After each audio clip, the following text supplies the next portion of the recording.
بعد حمد و صلات، کروڑوں درود اور کروڑوں سلام بارگاہ نبی آخر الزمان صلی اللہ تعالی علیہ وآلہ وسلم میں۔ سید عالم نور مجسم شفیع معظم نبی مکرم صلی اللہ تعالی علیہ وآلہ وسلم پر درود و سلام کی برکتوں میں سے ایک فضیلت و برکت یہ کچھ دن پہلے مکہ مکرمہ میں نے یہ پڑھی اور حوالہ ہے ابو داؤد شریف، صحیح ستہ کی کتاب ہے یہ، ابو داؤد۔ حدیث پاک تھی کہ جب کوئی شخص درود پاک پڑھتا ہے یا سلام پڑھتا ہے تو اللہ رب العزت رسول کریم صلی اللہ علیہ وسلم کے جسم اطہر میں روح لوٹا دیتا ہے اور محبوب خدا اس سلام کا جواب ارشاد فرماتے ہیں۔ یہ سب کے علم میں ہے کہ پچھلے دنوں سید عالم صلی اللہ علیہ وسلم کی بارگاہ میں طلب کیا گیا تو وہاں حاضری نصیب ہوئی، تو مکہ مکرمہ میں لائیو خانہ کعبہ کا طواف دکھاتے ہیں اور صبح کے وقت اس پہ اردو میں احادیث چل رہی ہوتی ہے۔ تو یہ حدیث پاک میں ویٹنگ روم میں بیٹھ کے دیکھ رہا تھا لائیو مدینہ منورہ، اس میں یہ حدیث چل رہی تھی، ابو داؤد شریف کی حدیث کہ اللہ کے محبوب علیہ الصلوۃ والسلام غلاموں کے سلام کا جواب ارشاد فرماتے ہیں، اور حوالہ نیچے تھا ابو داؤد شریف۔ پڑھی اللہم صلی علی سیدنا مولانا محمد معدن الجود والکرم والی بارک وسلم صلاۃ و سلام علیک یا سیدی یا رسول اللہ۔ آج 11 ربیع الثانی سیدنا سرکار بغداد حضور غوث پاک رضی اللہ تعالیٰ عنہ کا یوم کیا ہے؟ عرس۔ سیدنا غوث اعظم رضی اللہ تعالیٰ عنہ سے متعلق گزشتہ رات بھی ہم نے سنا۔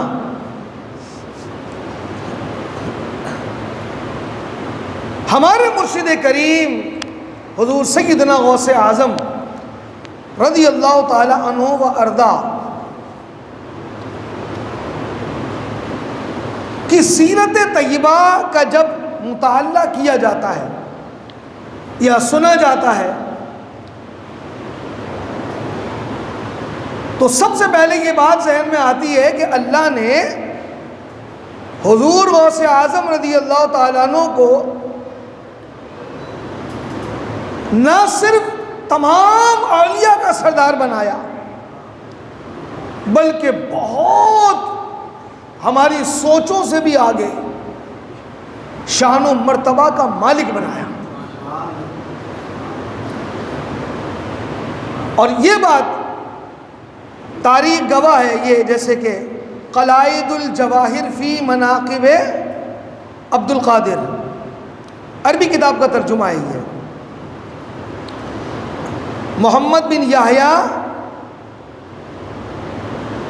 تازفی رحمۃ اللہ تعالی علیہ نے یہ کتاب لکھی ہے، اس کا ترجمہ ہے جسے علامہ محمد عبد الستار قادری صاحب نے کیا ہے، یعنی سینکڑوں سال پرانی کتاب ہے یہ، غوث پاک کے سیرت و مناقب پر لکھی گئی ہے، اور یہ بڑا مشہور اہل علم جانتے، قلائد الجواہر۔ تو ایسی کئی کتابیں غوث پاک کی شان و مرتبے کی گواہی دیتی ہیں۔ سیدنا غوث اعظم رضی اللہ تعالیٰ عنہ جس طرح محبوب خدا علیہ الصلوۃ والسلام تمام نبیوں کے سردار ہیں، تمام نبیوں کی امامت جس طرح اللہ نے اپنے محبوب کو عطا فرمائی ہے، اسی طرح تمام اولیاء میں غوث پاک کو اللہ نے سرداری اور امامت کا تاج پہنایا ہے۔ اور آج بھی اگر اللہ کسی کو ولایت عطا فرماتا ہے تو وہ ولایت کی سند غوث پاک ہی جاری فرماتے ہیں۔ تو تاجدار ولایت ہے، یہ سردار اولیاء ہے۔ اور میرے امام نے تو کیا خوب کہا، غوث اعظم امام التقی والنقی، یعنی جتنے بھی متقی لوگ ہیں، تقوی پرہیزگاری والے،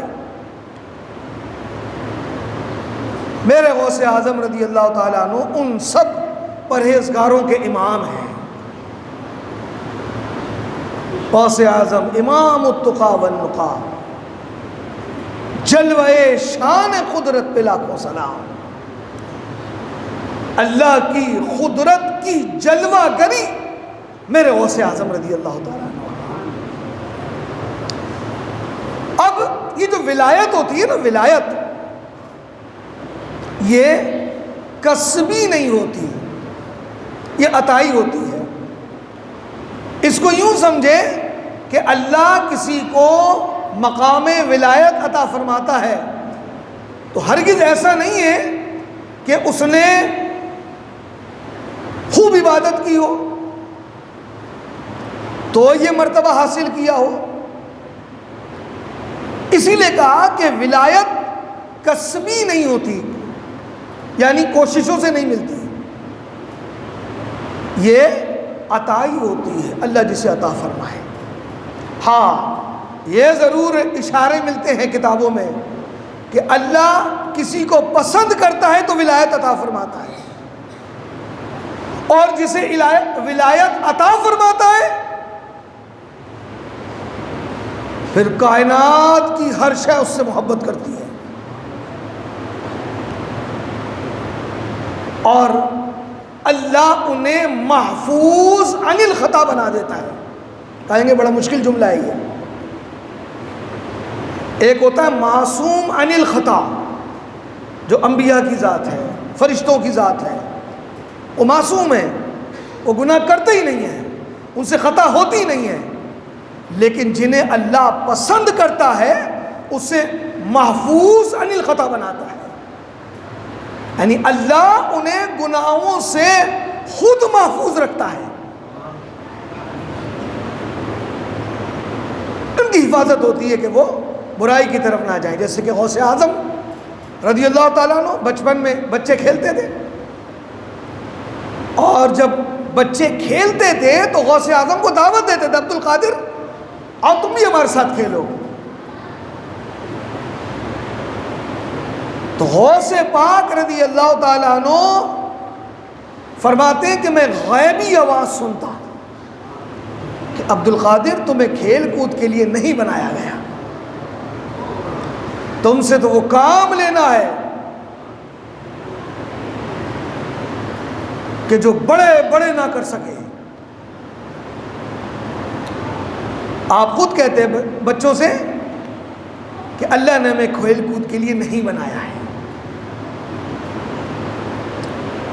تو یہ آپ دیکھیں بچپن سے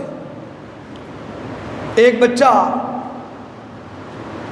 دنیا میں آتا ہے تو اس کی پہچان اس کے ماں باپ ہوتے ہیں، لیکن غوث پاک رضی اللہ تعالیٰ عنہ کی ذات ہی آپ کے ماننے والے، آپ کے اہل خاندان، حتیٰ کہ ماں باپ بھی ان کی پہچان یہ ہے کہ یہ عبد القادر کے ماں باپ ہیں۔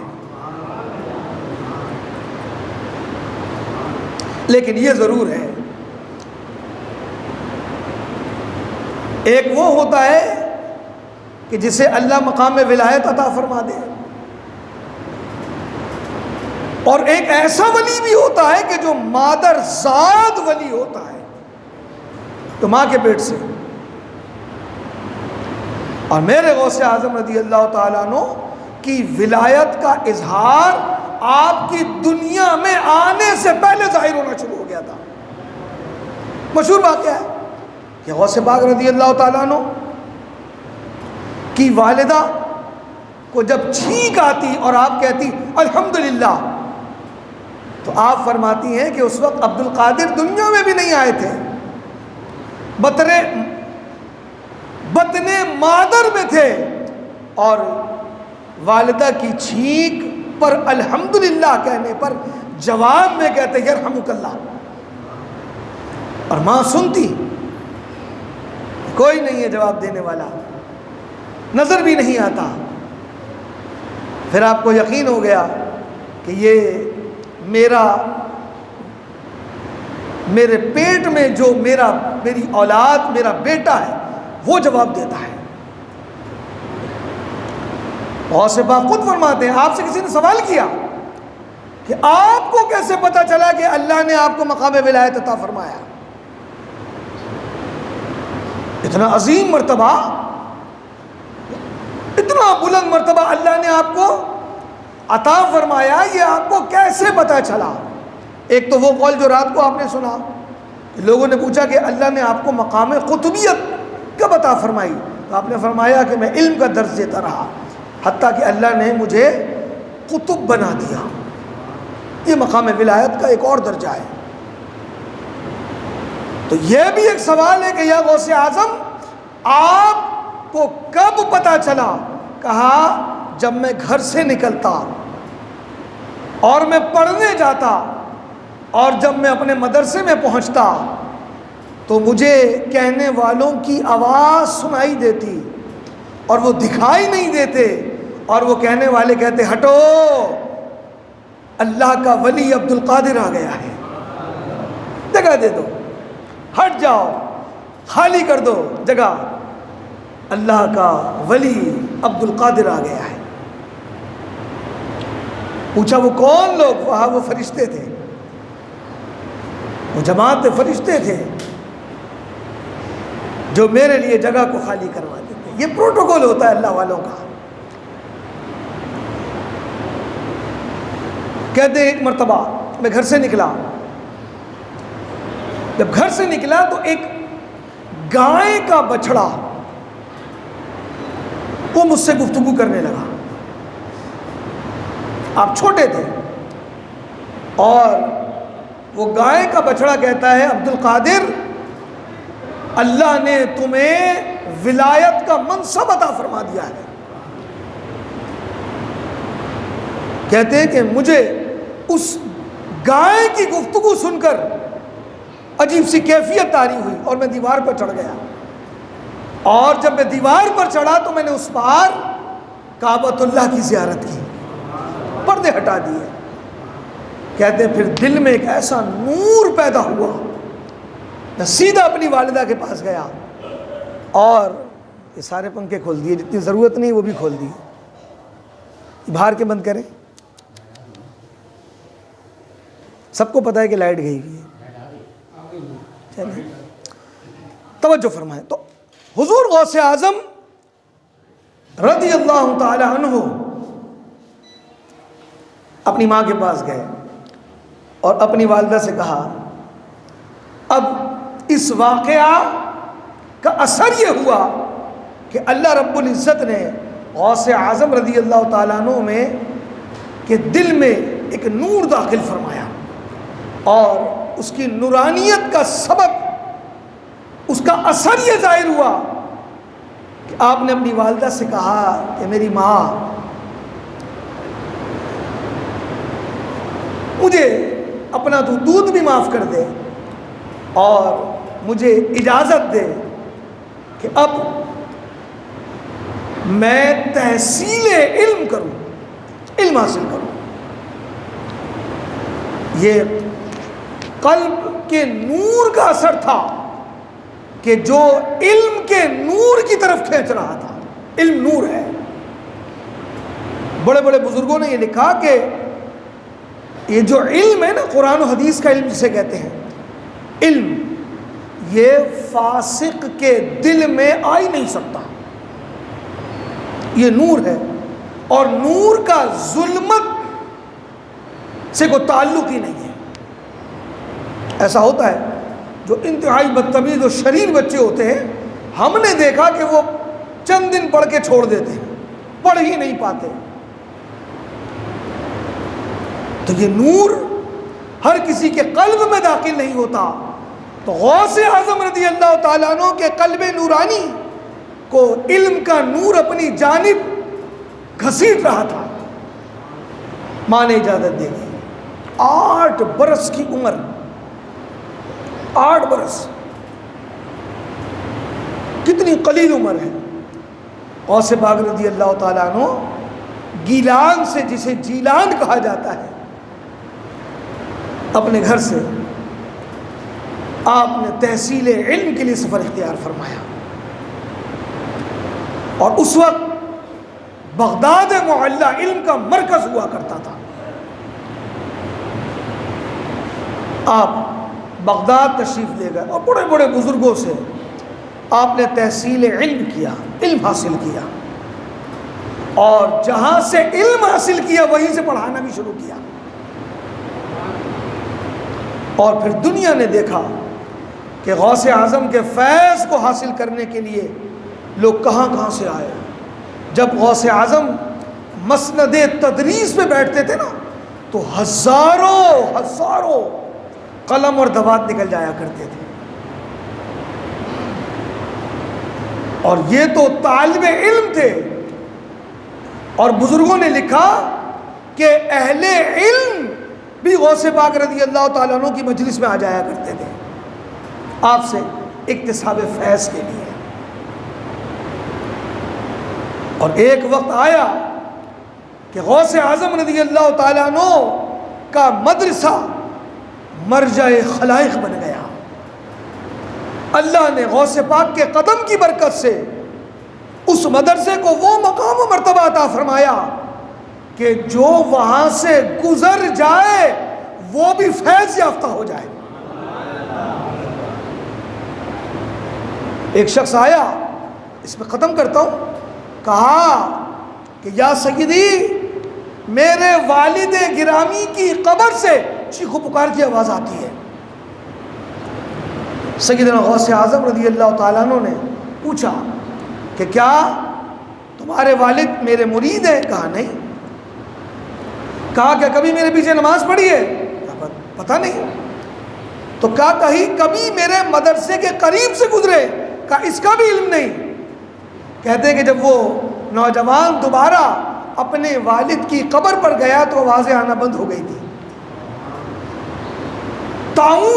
طاعون ایسا مرض ہوتا ہے کہ اس سے چھٹکارا حاصل کرنا بھی منع ہے، اور جو لوگ عافیت میں ہوں اس مقام پر آنا بھی منع ہے۔ طاعون کا مرض بغداد میں ایسا پھیلا کہ لوگ مرنے لگے۔ حضور غوث اعظم کی بارگاہ میں لوگ آئے اور کہا حضور ایسا معاملہ ہے، دعا فرمائے۔ آپ نے فرمایا طاعون یہ مرض ہوتا ہے، اس میں حتیٰ کہ اس کی مختلف کیفیت ہے۔ ایسا بھی ہوتا ہے کہ بغل میں گلٹ پیدا ہو جاتی ہے اور شدید بخار ہوتا ہے اور انسان کی موت واقع ہو جاتی ہے۔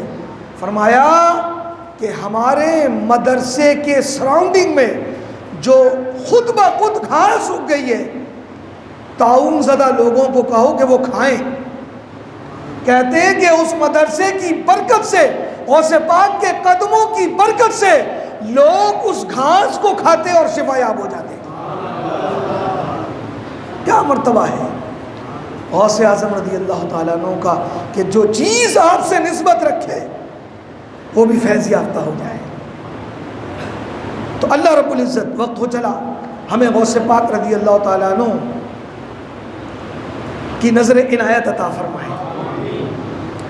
اور غوث پاک کے صدقے سے جو ہمارے دلوں میں غوث پاک کی محبت ہے، اللہ اسے مزید ترقیاں عطا فرمائے، اور یہ نسبت ہماری بخشش و مغفرت کا سبب بنائے۔ آمین بجاہ سید المرسلین وما علیہ الا البلاغ۔